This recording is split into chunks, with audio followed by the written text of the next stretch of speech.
could easily mass produce 50 Zerglings in just a few minutes, and move that army out, and that would be a GG.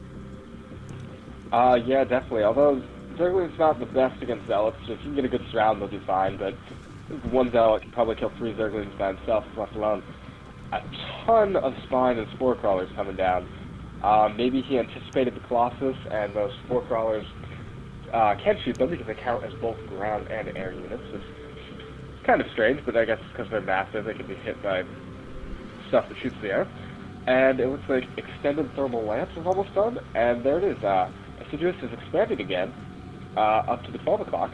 And I mean, even though his minerals are high and his gas is high, always better to have too much than too little. Yeah, definitely, and you can see Assiduous moving his Zerglings around the map, making sure that his base, or none of the expansions were taking. His old base, in fact, was here. That nothing has come of that, and good pylon down here actually by Icefang. Thinking that maybe Assiduous would move back in here. Then he could just warp a couple Dark Templars in and make quick work of his base again. So that was a really good thinking by Icefang. Yeah, he's got his second Colossus out right now, and I'd be curious to see if he starts production on the third one, or if he decides to warp in another round of units. He might even be able to afford both at this time. It looks like, there it is, he just started the next Colossus. So when this is done, he will have 3 Colossus, and I wouldn't be surprised to see him start to make a push when he gets to that third one. Yeah, you do see these charge lots making quick work of those Zerglings who actually focus fire down the pylon. It's not focus fired, but focus chewed down the pylon, which is kind of interesting. It does supply block Icefang, so I guess maybe he had been counting pylons and knew that that's what the effect would be. But I guess he realized that he couldn't really do anything against all those charge lots. Yep, and I mean now he knows that Colossi are on the field, and he sees that there's not much anti-air defense. So I would say Assiduous responds appropriately by throwing down the Spire and is gonna, I assume, get up some mutas, or maybe even tech to Hive and get a greater Spire. And if you look at the top of Assiduous' base right now, there is an observer out, so Icefang is able to see mostly what he's building, what buildings he has, and what unit composition he's going to come out with. Yep, and it looks like he's pushing out with these 2 Colossus, and the third one not far behind. I'm not sure if he's aware of the Hydra Zerglin force that could come up to flank him. Yeah, this is a pretty good placement. Those Zerglings actually do a fair amount of damage when they get a good surround, and it looks like those Zealots actually holding position and choosing not to attack. So a little bit of mismanagement there by Icefang, and luckily. Yeah, it looks like even though he has this mismanagement, I definitely say it is a mistake. And maybe it slips your mind sometimes. You do need the Zealots to be in front of the Colossi to soak up the damage, but Colossi really just kind of eat Hydralisks and Zerglings alive, so they're a very good counter to those units, and it's not looking too good for Assiduous. Although he does have 3 mutas on the way, if he can get those out, it may be able to turn the tide. Yeah, mutas actually would be his saving grace right now, as he does have this base up. So if he could start, he's got plenty of resources. He should maybe consider throwing up an extra Spire up here, if he could, so in case his main goes down, he could still produce a bunch of units really quickly with his resources. And if he got a bunch of mutas, I don't think Icefang would have any anti-air. He doesn't have much gas, so he would only be able to produce a few stalkers at only 3 gateways, so only 3 at a time. And that could be really the game changer if he was able to get those mutas out. Yeah, I don't know about the double Spire build. It's very uncommon, but better safe than sorry. So as they do look to be progressing in there. But I think he should be fine. He's got a bunch of mutalisks popping up. I think total he's going to have 9 with 4 more on the way. Okay. So he should be able to deal with the force.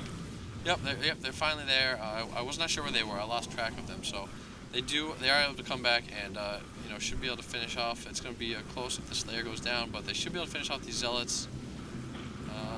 Yeah, the layer definitely is going to survive. So he does have these mutas, and he's revealed them, so he should probably push out with them as quickly as possible. As you can see, Icefang is reacting appropriately and chrono boosting a bunch of stalkers out. So, definitely good timing for him. It's a good way to use the information he had. But these mutas are a fair amount, and Assiduous is pretty pumped in the chat. He says that he lives, and he's gonna push out, or maybe push out these mutas. And I'd really like to see some Blink research go down from Icefang, as Blink Stalkers are pretty effective against Mutalisks. Yeah, he's continuing to produce those stalkers, so he knows what's coming. And these mutas finally moving into the back of his base, and we'll see how they do against these stalkers. Oh, they decide to move out. Probably a wise decision. But Yep. Icefang does have a third base up down at the bottom, which gives him now a second mining base as his main is all mined out. That's a good play by Icefang. It was bad time for him to expand. He was running low, being, like you said, only on one mining base. I would like to see his natural a little bit more saturated. Right now there's only about 8 or 9 probes actually mining minerals, and the rest are on gas. But I would like to see that. Looks like the mutas are moving in again, but they're going to be repelled by the blink stalkers just kind of hanging out by the dark shrine. Yeah, if you look at the unit tab, there's only 12 stalkers to the 25 mutas. So if he could take those out, that could really be the end of the game right now. Now 6, 7, 5, 4, 3, only 3 stalkers left and 1 colossus, and that's pretty much it for units. So if he can find those, I don't know where those last 3 stalkers went, or I think they're maybe still up. They're still up here. There they are. So these mutas are going to do a bunch of damage, and this colossus is useless. Looks like he threw down about 5 more gateways in an attempt to pump out these stalkers, but I really think he needs to cancel these, as they're just going to be destroyed by the mutalisk. And it's going to be just some lost resources. Yeah, those they definitely should have let those cancel. He only has 3 Dark Templars and 3 Stalkers and 30 probes left. These mutas are going to do pretty devastating damage, taking about a bunch of those probes, cutting that probe number about in half. And smart play for him to chase those probes, so hopefully he could prevent any future expansion. He's going to take out the Nexus, so no more probes can be created in his mind, although I'm not sure he's aware that there is this expansion down here. Yep, and it looks like there are some Dark Templars trying to do a little bit of counter-aggression. I'm not sure how effective it'll be, as it really, if he just gets a couple more mutas up, which are producing, and has an Overseer, they'll be able to pick off the Dark Templars, no problem. As well as the current, I don't know, what are mutalisks? A swarm of mutalisks? Are they like crows? A murder of mutalisks? Are currently ransacking the base of Icefang. I think it's probably like Gander. Gander? A gaggle? Or Gangle. Is that what it is? Gander? Gamble? Whatever turkeys are. Yeah, I'd say it's turkeys or Tyrannosaurus Rex. If you do look at the portrait here, they do look like T-Rex, as Husky is so often point out. It's true. And it looks like, I'd say, right now, it's just going to be moments before the GG. I'd say Assiduous responded pretty well to some early three-gate pressure into the Colossus transition that Icefang made. And I think he made the appropriate response. And, it paid off. The mutas did some severe crippling damage, and I think they're going to win it for him. Now, you should know that in the back of Assiduous' base, Icefang still does have plenty of resources and is trying to photon cannon rush the back of his base. And actually, this would be pretty brilliant if he was able to pull it out, but I doubt he will be able to. Yeah, I mean, if he could do this, this would be... The muta's taking out the rest of the this last mining expansion down here. There's only 2 probes left alive. I believe both of them, or here's one. I'm not sure where the other one is hiding. Oh, it looks like he's doing the same thing at the other base. I'm not sure that was the best idea to split up the bases like that, but that's what he's doing. And all these cannons are going to finish, so unfortunately the game is not over yet for Assiduous. He still has some units, or some buildings to kill. But he does move his mutas out. He does leave this third Nexus still up, so if he wanted to, he could start producing some probes and keep mining, but I guess his main focus now is probably on killing this, and there is only 1 pylon that is powering these, so he's going to take that out. Luckily, smart play by him. He has only 1 pylon up here as well, so when the mutas do get there, it's going to be pretty quick GG. As there is only 1 probe left alive. He is valiantly, this queen is going to give her life for the swarm, for the hive, for the overmind. And Assiduous only has to deal with this last little bastion of Protoss glory. And I believe these are the last photon cannons that will, or pylons that will complete, as he does not have enough resources for any more cannons, only 1 more pylon. And these mutas should make pretty quick work of this. Yep, just looks like he's taking him head on. He's got enough Mutalisks to really deal with this no problem. And we should be seeing the GG momentarily. Yeah, this definitely was a pretty good game. Icefang asking how long he had that expansion, so that was a really good play by Assiduous or assdss to put that expansion down here instead of taking it as natural, which is often what is expected. So pretty clever play by him. I definitely think that could have given him the win. And Icefang says, yeah, that happens.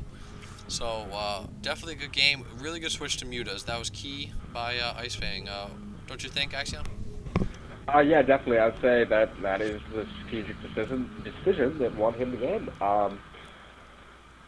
Say, had he not had his lair up when he did, he also could have been in a lot of trouble from those Dark Templars. So that was very fortunate that came up. Besides that, I didn't think we saw really anything too funky. It also would have been interesting had Icefang gotten a few more gateways down before these mutas were able to mass, and maybe gotten Blink to finish its research, see if those Blink Stalkers could have been able to do anything with the mass mutalisks. But I'd say well played from both sides. It was pretty exciting aggression from Icefang at the start, followed up by the mutalist counter by assdss. Yep, definitely was a good game. Thanks again to assdss, or as we have affectionately nicknamed him, Assiduous. I hope he doesn't mind that nickname.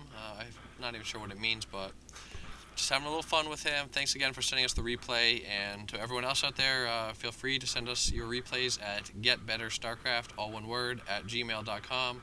We'll definitely take a look at them. Can't promise we'll cast them all, but we will do our best. And if when sending those, if you could just title it replay, so we know it's a replay, and just the division that you're in, and or the league that you're in, and the league that your opponents are in. Yes, definitely. Put replay as the subject, so none of your emails go into the spam, the trash can. And let us, if you can send us some information, just telling us what league you're in. We're trying to focus on casting games pretty much from bronze to gold right now, as in that's the leagues that we play in. And we're trying to work on getting better at the higher levels. There's a lot. It's kind of a different level of play and different things to focus on. But we're focusing on a lot more of the simple build orders and basic mistakes that a lot of players make, and hoping to improve improve our play as well. So I hope you guys enjoyed this game. It's a pretty exciting game. A lot of good play by both these players. I think one of these players was actually in platinum. So definitely one of the better games we've casted, but still a lot to learn from. Yep, and as always, keep getting better.